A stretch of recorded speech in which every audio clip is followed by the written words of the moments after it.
ഞാൻ കഴിഞ്ഞ ദിവസം കേരള യൂണിവേഴ്സിറ്റിയുടെ ക്യാമ്പസിൽ ഇതുപോലൊരു പ്രഭാഷണത്തിന് പോയി. അവിടെ ഒരു തിയേറ്റർ ഫെസ്റ്റിവൽ ഉണ്ട്, അതിന്റെ ഭാഗമായിട്ടൊരു പ്രഭാഷണം ഉണ്ടായിരുന്നു.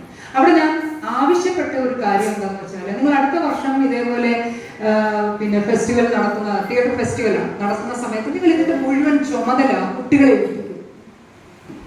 നിങ്ങൾ ക്യാമ്പസുകളിൽ നിന്ന് തെരഞ്ഞെടുത്ത കുട്ടികളെ ഏൽപ്പിക്കൂ ഇതിന്റെ മുഴുവൻ ഉത്തരവാദിത്വം. അവിടെ എന്താണ് ചെയ്യേണ്ടതെന്ന് പറയും. 20 വയസ്സ് മുതൽ 25, 28 വയസ്സ് വരെയുള്ള കുട്ടികളാണ് ക്യാമ്പസിൽ പഠിക്കുന്നത്. അവരെ വിശ്വാസമില്ല നമ്മൾ മുതിർന്നവർ. അപ്പൊ കഴിഞ്ഞ ദിവസം MAVB അയാളുടെ ഒരു ഇന്റർവ്യൂവിൽ പറയുന്നുണ്ടായിരുന്നു, അദ്ദേഹം SFIയുടെ സംസ്ഥാന പ്രസിഡന്റ് ആയത് 21ാമത്തെ വയസ്സിലാണ്.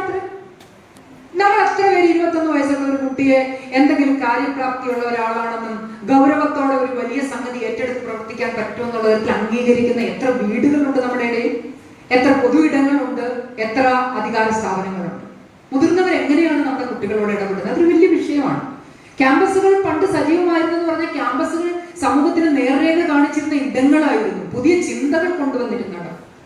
ഇപ്പൊ വായന എന്ന് പറയുന്നത് എന്താണ് പറയുന്നത്, നമ്മുടെ ഒരു വഴിയുണ്ടാക്കലാണ്, വഴിവെട്ടലാണ്.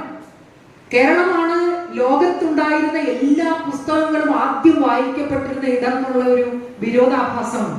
ഏറ്റവും ആദ്യം വിദേശ പുസ്തകങ്ങൾ ട്രാൻസ്ലേറ്റ് ചെയ്യപ്പെട്ടിരുന്നത് മലയാളത്തിലേക്കാണെന്നൊരു കേൾവിയുണ്ട്. ഇതൊക്കെ നിങ്ങൾക്ക് അറിയുമെന്ന് എനിക്ക് തോന്നുന്നു.